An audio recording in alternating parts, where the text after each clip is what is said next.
Big news, Lewis. Oh, we're back? We're back. That's it. Is that it? That's the big news. Oh, that I was guessing. I thought I'd. Yeah, it is big. Congratulations, Dan. We did it. This has got to be our third episode this decade? No, well, I think I was truly well and truly burnt out after the election, and now I'm well and truly burnt out from not doing Irrational Fear. So we had to, swings and roundabouts. Got to come back to the old Irrational Fear. That's right. How did you go? Spending that $1 million of Simon Holmes à Court's money. Is it gone all into knitwear? Because you are looking great today. Thank you, sir. Thank you. Yes, we spent all of Simon Holmes à Court's money on a hard drive. And far out. Don't buy LaCie hard drives. That is my hot take there. No, I do have another bit of big news. I mentioned to you the other weekend at your birthday party, but we're going to put on a show for COP31 in Adelaide next November. So it is going to be a huge show. We've booked 1,000-seat theatre, and we're going to try and book some really, really big guests. It is for November 2026, not 2025. So, you still got a year and a bit to go. Anything could happen. Anything could happen. We got, there's fringe festivals between then. There's Melbourne Comedy Festival between then. But if you want to find out more about that show or our COP activities, head on over to irrationalfear.com and sign up to the Substack. We've got 2 to 3 shows to do before November 2026. You laugh, Lewis, but I've got 2 more months in the country before I'm away overseas for 2 months. So that's about right. That's yeah. But no, we'll be back on a regular cadence until we can't. I'm recording my end of Irrational Fear on the land of the Gundungurra. Let's start the show. The following program contains rude words like Mark Latham, blockchain, and Twitter. Irrational Fear recommends listening by immature audiences. Comedians, experts, laughing at the world as it burns down around us. This is a Rational Fear. Tonight, Channel 7 turns itself off in regional New South Wales and South Australia, leaving some Win viewers asking who was the winner of Australia's Next Top War Criminal. And Kanye West is banned from visiting Australia, proving that it ain't easy being Yeezy when all you want's a little Veezy from Albanese. And Sean Diddy Coombs is found not guilty of sex trafficking, but has been found guilty of several charges of being a freaky little freak. It's the 4th of July, and we are looking forward to the next American War of Independence. This is Irrational Fear. This is a Rational Fear.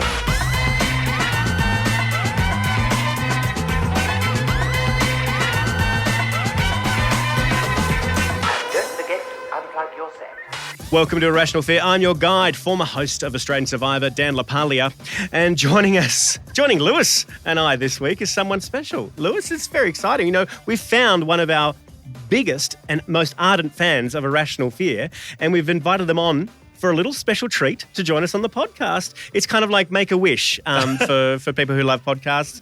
Please give it up. Now, tell me if I'm pronouncing this correctly. Please give it up for Julia Zemiro. Zemiro is correct. Zemiro. That's correct. I think it's a soft J. Julia Zemiro. Julia. Oh, yeah, you can call me Julia. It's funny, Brian Ankervitz, who I do Rock Quiz with, when we first started doing a show 100 years ago, we didn't really know each other, and he said my name incorrectly on national television for about 3 series. What? How did he pronounce your name? Julia Zemiro. So that was, my pronunciation was close to his. Yeah, and I said to him at one point, you know it's Zemiro. And he went, is it? And we laugh about it now that we are the closest of friends. I mean, he's a brother, but yeah, it's funny. We're thrilled to have you here, Julia, but also you and Dan are sort of neighbours these days. You're pal around in the country. Look, I won't lie. When I first moved to the Southern Highlands of New South Wales, I thought, will there ever be anyone I can genuinely have a conversation with who might live here? And he's arrived. It's Dan. So I'm wrapped. Oh, you know what I mean? We talk the same language. Unfortunately, we have to record our conversations for content, but that's the only stipulation that I have on that. It's great. It's great to have Jay-Z around the corner, swapping cups of flour. Hunting for pheasants together, I assume? Oh, Can I say pheasants. this? Julia Zemiro cooks a mean beef bourguignon. Yeah.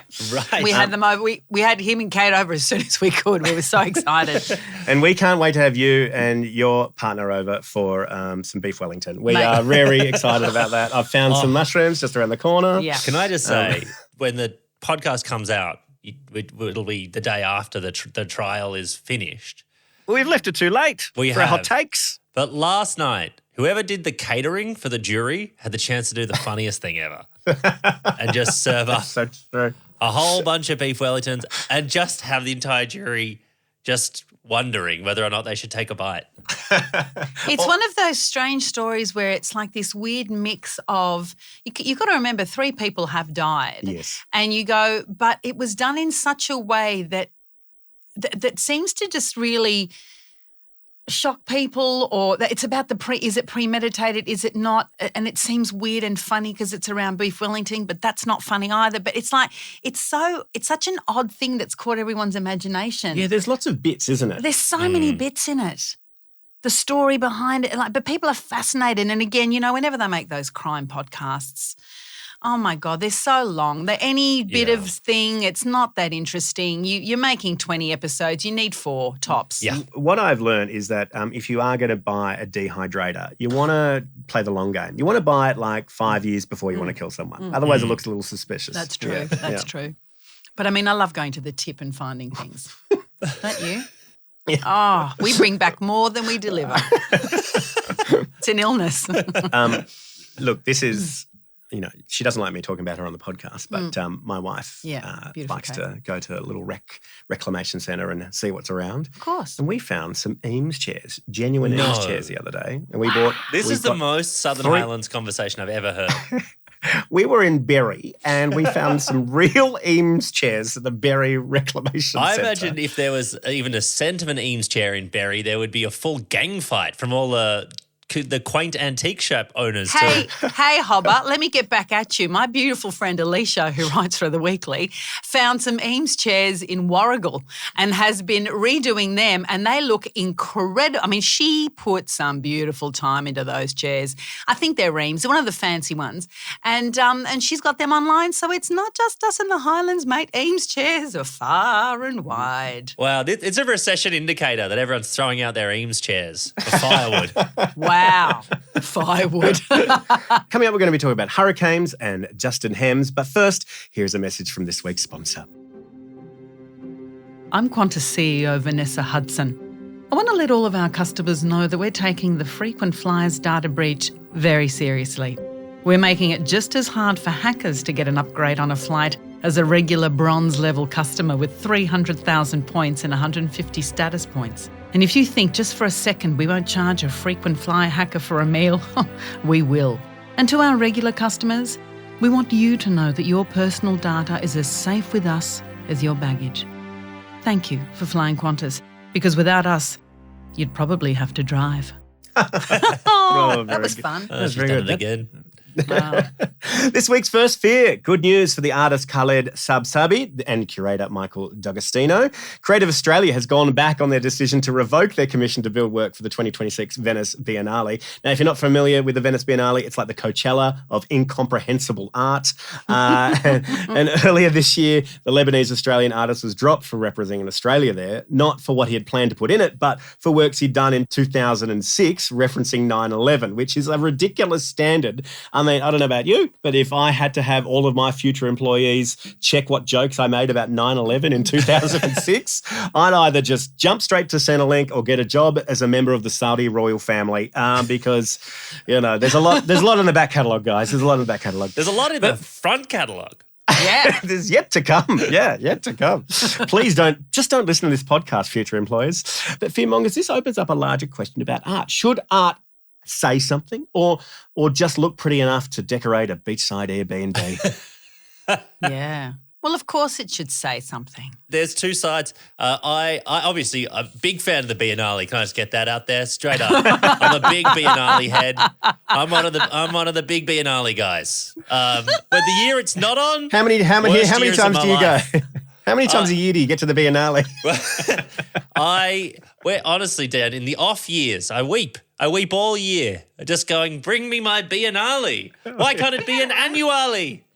We had our Biennale. We had our own Biennale. The amazing Adelaide Festival was a Biennale situation, which made it very special, very interesting, not so stressful for an artistic director because they've got 2 years to plan. And then some dum-dum, made it yearly. And I think it ruins it. I think it ruins things to make them annually because you can never take a breath and really follow up. So we had our own Biennale in Adelaide and it became annually. Well, interesting. This podcast is actually Biennale. Twice a year we'll deliver you a podcast and it's going to be top quality. Yeah. Obviously, it's great news. It was very weird when it happened. It was, and it was part of it. There was a series of things happening at the time between that Antoinette Lattouf. There was a lot of high profile backing down.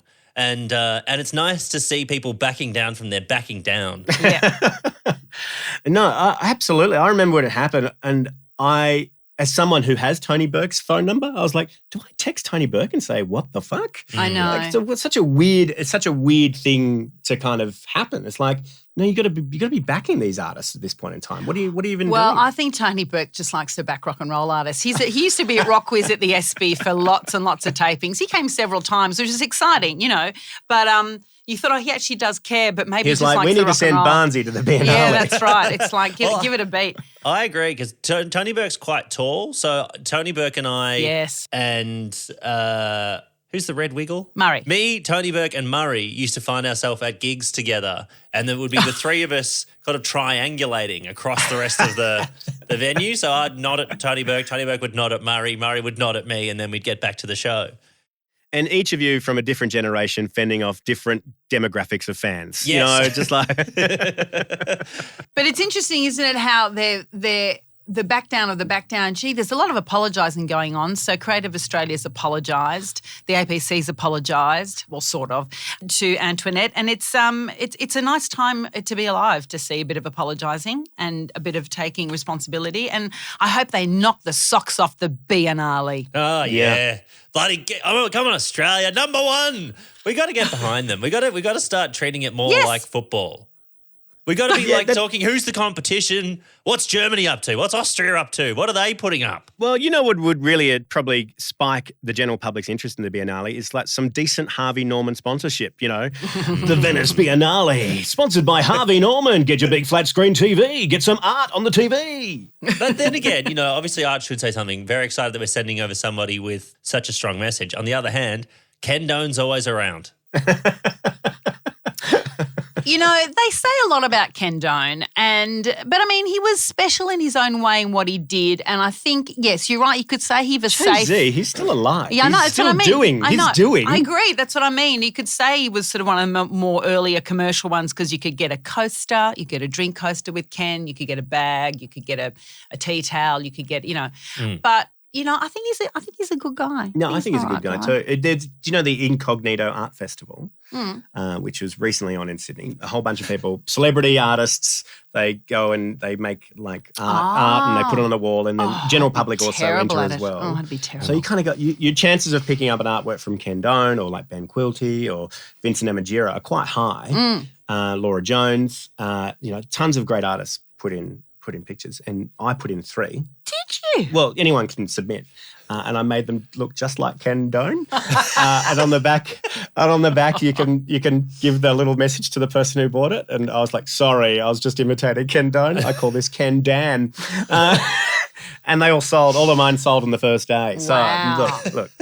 I'm not. But were they pretty colours? They were very pretty. See, it doesn't offend anyone. But look, I just think if you're going to start saying in art, you can't sort of say what you feel. Like David Bowie, let's all go to David Bowie, shall we? Okay. David Bowie believes that you should never play to the gallery and you should prioritise your own creative expression, and it's terribly dangerous for an artist to fulfil other people's expectations.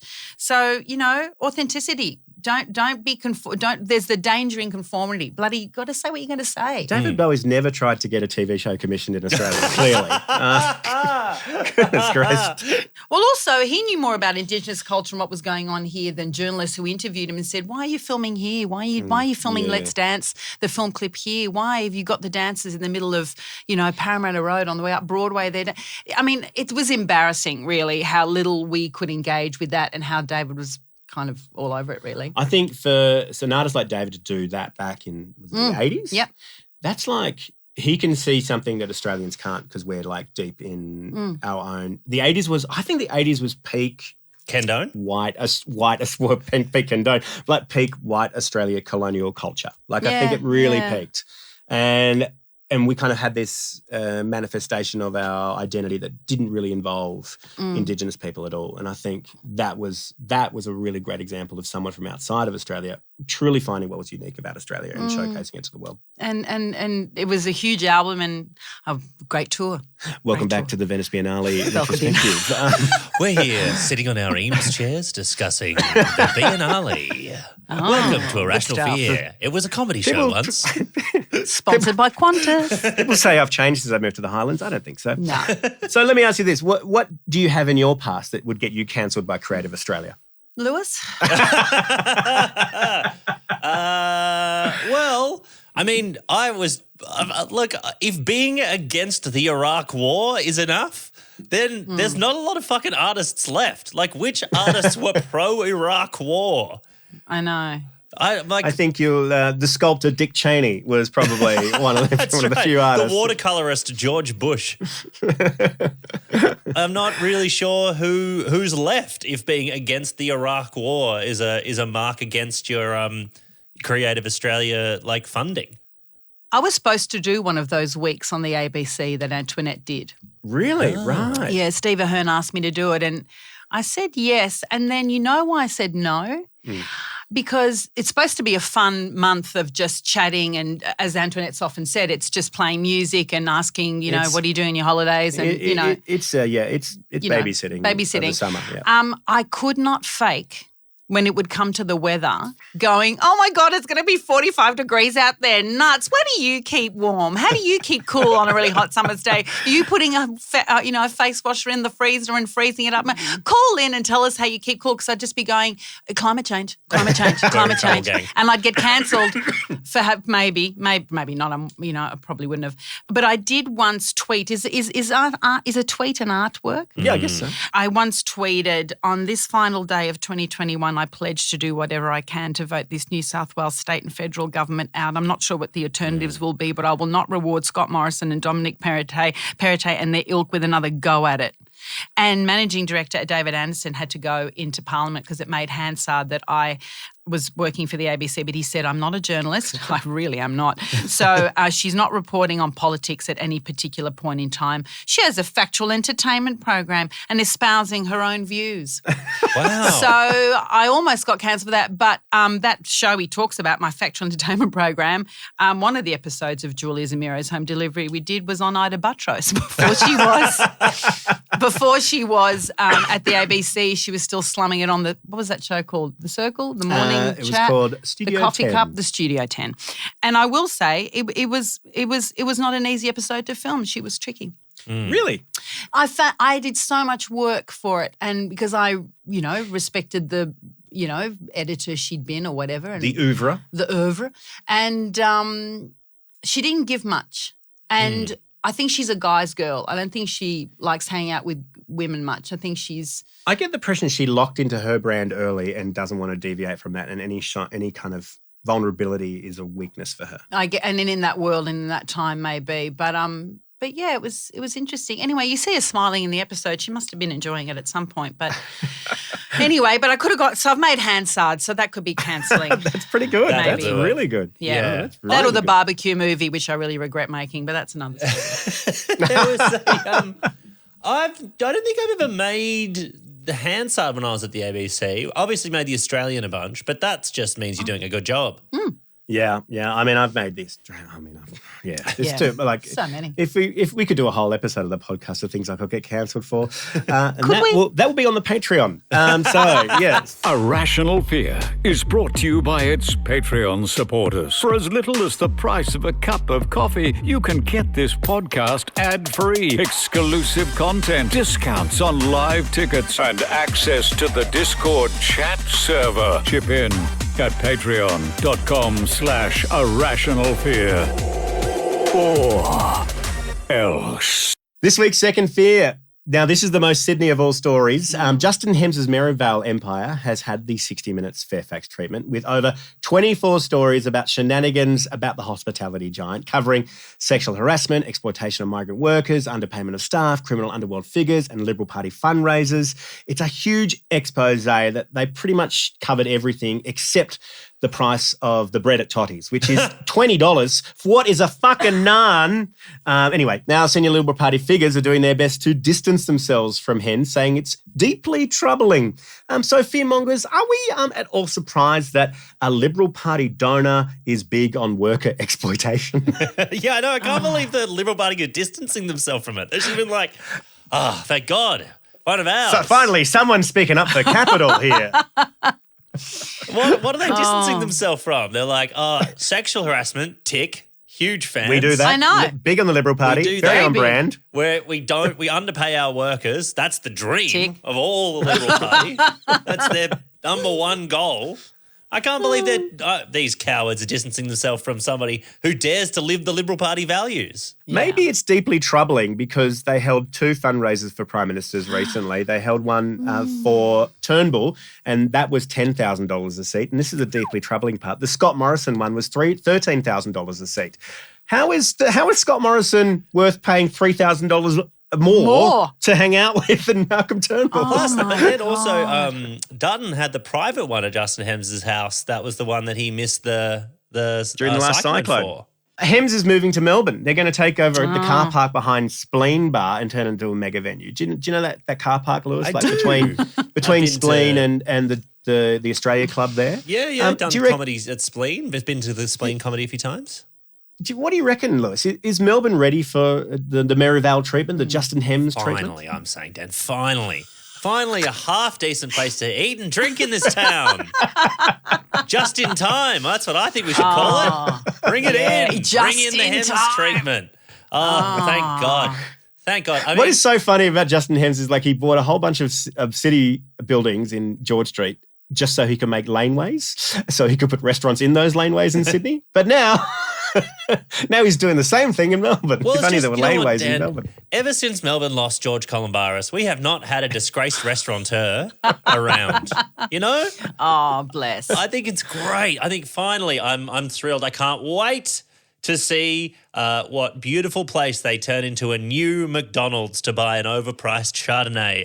I cannot wait for Justin to come here. Look, I do think he's got to be careful. I think when you look at things that have gone from Sydney to Melbourne, obviously I'm a success story. Sure. But you look at Kyle and Jackie O, it's not easy. Wow. It's a different culture down here. Man, it is the high point of my day when I read stuff like that. I mean, you have a tantrum on air and bye-bye. I love that Melbourne's just categorically gone, nah, not for us, thanks. Are you sure that I mean, cocaine is a big part of the Merivale experience. Are you sure that cocaine isn't big in Melbourne? Well, I mean, I think he would need I loved how you just wiped your nose at that exact same moment. Excuse me. Good acting. It's more of a ketamine culture down here, Dan. So we'll have to see what ketamine and nangs. I don't know if Justin Hems would ever slum it with the ketamine and nangs crowd. It's funny though, that Ivy in Sydney, like I texted my stepsons to go, just maybe let me know what you love about the Ivy. Like, we don't go there anymore. I mean, they're 24. That's just not even, and you're thinking, I know, but the thing is, it's like, I've seen old blokes there. Yeah. And because I've emceed a lot of events at the Ivy, and it is the most soulless, really difficult venue to get into, get out of. emceed a couple of events where they give you a hotel room so you can get changed because there's no backstage. And you'll get changed and then you have to walk through this thumping room of hideous business people just drinking and getting ugly just to get to the tiny little lift that you have to wait 20 minutes for to get you up to where you have to eventually host an event. It's so unprofessional. It's so awful. And the boys are like, yeah, we're done with that kind of thing. You know, my stepson's good on them. But there's all these other venues like the Coogee one where there's some interesting different, there's a really expensive restaurant you can go to, somewhere a little less expensive. And but at the end of the day, it's if you've got a friend who works the bar, that's where you'll get your discount on drinks. That's about it. It's and the Coogee Pav was shit. Like they took over a really shit place and made it somewhere you could actually visit. In a beautiful location, yeah. And the Newport Arms is Newport Arms is also similar. It's painful because I don't mind the venues as a customer. Sure. And it's like, but they own so many now. They own like $450 million worth of property in Sydney. So they own two places. They own tons of places. So you're almost you can go to a venue and not even know that it's a Maryvale venue. Like it's really hard to avoid if you're having a good night out. Both my stepsons did mention the word wanker in both their texts about the things they don't like. There's a wankery kind of, 100%. Vibe as well. And they're really crowded. I mean, they're just full on. But I mean, don't ask me. I'm 58. What do I know? But the other thing is sometimes I like a wine bar, everyone. the benefit of a Justin Thames venue is that it does attract the wankers and therefore remove them from the streets. So in a way, it's done. it stops them from being somewhere where you want to go. Yeah. So thank you, Justin, for cleaning up the streets. Cleaning up the streets, which is not a Liberal thing to do normally, so well done. This is such a Sydney story. And I one day this week on the front page of the Sydney Morning Herald, it was basically Justin Thames, Bondi Icebergs. The guy from Bondi Icebergs was a creep and tweaked Bondi Icebergs. Tazzini. And then the third story was a teacher who was harassing another teacher wearing a face mask and creeping through his backyard from Cranbrook. And I was like, oh my God, this is the East Sydney Morning Herald. Like it is. But again, it's like bad behaviour never being called out. And like I was a waitress for really many, many years. And in general, it all went pretty well. But, I don't know, maybe it was a different time, but I would genuinely call out if people were cruel to each other or nasty to each other. Now, did I work in high-end places? Probably not. But it was incredible, just to see, when you're a waitress, you're in a vulnerable position. You have to do what you're told to a degree. And, some of that behaviour in that VIP room at the Ivy is just hideous. So some of it's pretty fun, though, having been there. Guys, it's called level 6. It's called level 6, right? idiots. Come on. The bad stuff's bad, but can I just say there have been a few times I've been there. It's been pretty fun. A rational fear. It is the end of the world. You may as well laugh about it. This week's third fear. Donald Trump has a new plan to combat hurricanes. He's going to stop looking at them. The latest budget bill takes money away from the Defence Department to process X-ray satellite imagery and reduces funding for weather balloon launchers and scientists, because we all know if you can't see a hurricane, it doesn't exist. This is huge news for a country that has so many storms they had to invent a new name for cyclone. Fearmongers, is it better to not know about hurricanes? No, of course it isn't. What a stupid question. But if you didn't know what's happening, you could just go about your day and you can feel them coming. You can feel them coming, can't you? Because, that's the thing. We've lost our senses as animals, haven't we? As animals, we've lost our instinct and our, to go, I can feel something's not right. It's like when that tsunami comes as the water starts to retreat and all the fish start flapping on the sand. You're like, that's the sign. Oh, my God. You got to know when this stuff's happening. I have that feeling 24 hours a day. That's my issue, is I don't know when it stops. I never have a break from the feeling that the tidal wave's coming. Oh my gosh, you should get off those Dexies, Lewis. That's probably and also most. I mean, like during those terrible fires in 2020. I was in Coogee looking after a friend's kid, and the sky was just because sometimes the smoke doesn't get to the city; it's only in the country, and you're like, fires don't exist. But there was so much smoke in Coogee, and I was literally looking around trying to meet eyes with strangers to go, isn't this crazy? Yeah. No, people just going about their day. But we don't, the signs are there. They come and creep up on you all the time. I mean, 2019's bushfires is probably the reason why Rational Fear is, still going, because I remember sitting on Bondi Beach in 2019 with burnt leaves lapping up against my feet, just going, we've got to do something. Like, we have to talk about this. We need to have a conversation about this. But, but we don't. It turns out it's much easier if we just don't have a conversation about it and we don't. That's right. That's right. Just ignore it and, rebuild the house. Because, Dan, a lot of people have reduced their funding for this podcast. So funding around the world is going down for all sorts of communication about these weather events. Yeah, absolutely. Some people say if you don't publish a podcast, does it exist? That's I don't know. We don't know. I don't know. Big thank you to all the Patreon members who've stuck with us. Yeah, we're back. We're back, baby. We're not going anywhere. This time we mean it. It is pretty bizarre though. Like this is crazy behaviour from the government. Like surely you want to know how to be resilient. Like the Department of Defence, their job is to defend the country, and to not know that this gigantic machine is going to come and wipe out a city is probably a big part of the Department of Defence's job.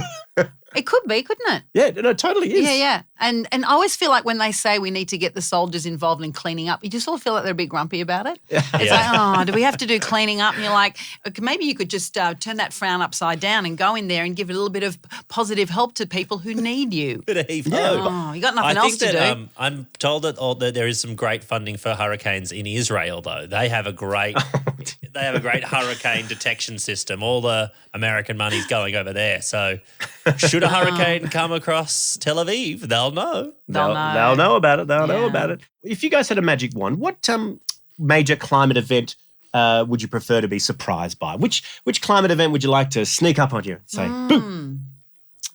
I suppose if I'm going to be romantic about being surprised by maybe some kind of snow event, because we don't get enough snow in this country. And wouldn't it be nice to wake up one morning, and when I say nice, I mean terrifying, if there was snow on the beach or just a dump of snow, like a full-on friggin', you got to dig your way out of your house, you can't use the car, it's all over Red Rover. And on Christmas Day as well, wouldn't that be nice? Middle of summer. That'd be amazing. I've got to go. Are locusts a weather event? I'd love to be surprised by locusts. Okay, no. If there's a bug involved, I can't. And the sound would never end. The sound would never end. Remember the rat plague or the mouse plague of not that long ago? God, we've had some good plagues lately, guys. We've had some good. See, they come and go, these plagues. Oh, bogong moths, that was back in the bloody 80s at high school. That was high school. Yeah, well, bogong moths are a Biennale terrible. event. You know, they happen every 2 years. They're beautiful. And it's a critical part of Australia's ecosystem, the bogong moths. I'd love to see them more regularly, to be honest. Yeah. We don't see enough bogong Australia moths. try to stop the bogong moth. No. Why doesn't Creative Australia get behind a bogan moth? That's what I'd like to see. If Creative Australia wants some nice sort of bland, safe art, I mean, my friend, our friend of the Caroline Pegram, Caroline and I will often just send each other photos of bad art in our hotel rooms and in hospitals. And I don't mean the cute kids ones where they do nice cute, but, just stuff where you go, wow, you've really not put any thought into this at all, and it's just hideous. We've got a whole folder of photos. They're out there. You can find safe art. Oh, great. This sounds terrific. pretty You guys good. should start a gallery. Yeah. I wonder if you did do The that. Adina in Surrey Hills, hideous. I think if just someone said Julia Zemiro is hosting an exhibition of the world's worst hotel art, people would go. Yeah. We can make this happen. We've got friends that can make this happen. Okay, let's do it. Let's Come call on. up Nunangala. I'm in. We've got a new opening. Yeah. That is it for Irrational Fear. Big thank you to Julia Zemiro and Lewis Hobber. Let's get our plugs underway. Julia, what would you like to plug today? Rock Quiz is doing an amazing live tour in November. We're going around the country again. But thank you, because of popular demand. The Whiz of Rock, don't stop. You guys are just going and going and going. And the other day I was at SBS 50th birthday at the Governor-General's residence. Oh, yeah. And her magnificent husband came up and said, I'm a huge Rock Quiz fan. So I said, well, we better see you at the State Theatre in November, Simeon. Oh, damn. It wouldn't make sense that the husband of the head of state would turn up to the State Theatre. I know, perfect. Yeah. So they're going to come and see the show. So let's get some goss on Admiralty House. What's it like there? Oh, it's beautiful. You know what was interesting is that you don't often see the harbour from that side of the place unless you've got a friend who lives in Kirribilli. Yeah. It was lovely. I don't like old things. There's a lot of old stuff, sandstone, all that. It's not my bag. But it was lovely to hear her speak. She spoke so well about Sam what Mostyn, SBS Governor does. General. Yeah, beautiful. And really, you felt really seen, and it was really a beautiful event, actually. Did you that's ask nice. her what would happen if the king put in a call and asked her to elbow? No, but she did. She was very funny, actually. She did say something very funny. So, because, of course, the PM was there and she introduced him, but she said, I just want to remind you that it's been 50 years that SBS has been around, and it's almost been 50 years. It will be in November when a Governor-General told a Prime Minister to take a hike. And everyone laughed. And they obviously have a good relationship. I think they're Marrickville, Addy Road pals and all that. But Sure. but it was such a well-delivered line, so beautifully done. I'm like, wow, she's a bloody comedian as well. She's really impressive. That's a really good use of power too, because technically speaking, it's not punching up, is it? It's punching down. It's still Is it good. punching- Yeah, that's Instead the of punching highlighter. across, instead of punching across. Punching down to the Prime Minister. Lewis, what would you like to plug? Well, if you have any plans in November of 2026, cancel them. Cancel them. Because we will be in Adelaide doing a show. And what have I got on until then? Not that much. So, Not much. not a great deal. It's not a particularly busy time in the Australian media landscape. So I will be available between now and November 2026. And I'll be around and I'll see you Fantastic. then. It is, just on that, it is bizarre, isn't it, that so many of the platforms that would normally host a comedian to do something on the television are gone. They're all gone then. It's all gone. It's all so over. funny, isn't it? It's Yeah. like the project was kind of the last It's dying, one. isn't it? Yeah, and I don't Is think... TV dying? Is it dying? Is it? How many years do you give live TV? Extraterrestrial TV? I've been saying it's been dying for 15 years. Sure, and it still hasn't but- kicked it. you But know. I don't know. I reckon. I think it's kicked yeah. it. Like realistically, like I don't know. Like right now, if you have a great idea for a TV show, who do you want it to go to? SBS. Netflix. Jay-Z. Well done. On- That's interesting. on That brand. says a lot about you and I. On brand. Because at least at SBS you can say what you want. They don't. I mean, our experience with Rock Quiz was like they never interfered. You know, you could just you can say you can talk about big things, and you're not going to get sort of censored all the time or interfered. Oh no, maybe it could be more. None of that. So I think that to me you'd have freedom. And yes, you have to sit through ads, but that's the only way they can. You've had a lot of shows on SBS. How many times have you had to have Mark Fennell on? I never. Contractually. I've been on the feed. I went on the feed once or twice. No, he doesn't play music, you see. right, He's not a musician. No, we only get musicians on Rock Quiz. Yeah, very good. Thank you so much for listening to Irrational Fear. Big thanks to Road Mics. Big thanks to our Patreon supporters and Jacob Round on the Teppanyaki timeline. Until next week, maybe. There's always something to be scared of. Bye-bye. Bye.